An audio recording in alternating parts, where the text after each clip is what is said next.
খোলা মাঠে প্রখর রোদের ভেতর চলছে এক অদ্ভুত কর্মযজ্ঞ। ধূসর রঙের এবড়োথেবড়ো অসংখ্য পাত মাটি থেকে অত্যন্ত ক্ষিপ্রতার সাথে তুলে স্তূপ করা হচ্ছে। ফেলে দেওয়া পুরনো কাগজ বা কার্টনের সাথে পানি মিশিয়ে বিশাল মেশিনে গুলিয়ে এগুলো প্রস্তুত করা হয়। এই রহস্যময় খাস কাটা বস্তুগুলো মূলত সবার পরিচিত ডিমের ট্রে। খামার থেকে রান্নাঘর পর্যন্ত ভঙ্গুর ডিমকে নিরাপদে পৌঁছে দেওয়ার প্রধান রক্ষা কবচ এগুলো। যাত্রাপথে সামান্য ঝাঁকুনি বা ধাক্কায় যেন ডিম ভেঙে না যায়, ঠিক সেই জন্যই বিজ্ঞানসম্মতভাবে এই নিখুঁত নকশাটি তৈরি করা হয়েছে।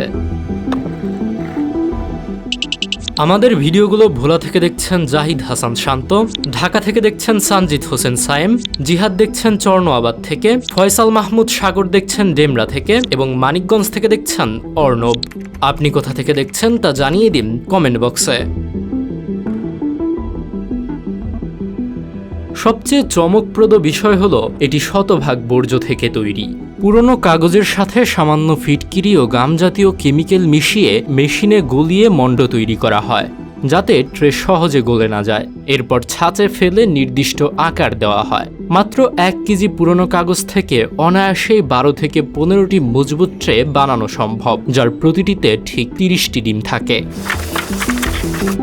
খরচ বাঁচাতে কারখানার ওভেনের বদলে এগুলো রোদে শুকানো হয়। একটি ট্রে বানাতে খরচ পড়ে 3.5 থেকে 4 টাকা, আর পাইকারি বাজারে বিক্রি হয় 4.5 থেকে 5.5 টাকায়। পরিবেশ বান্ধব এই পদ্ধতিটি বর্জ্য ব্যবস্থাপনার পাশাপাশি দারুণ লাভজনক একটি ব্যবসা।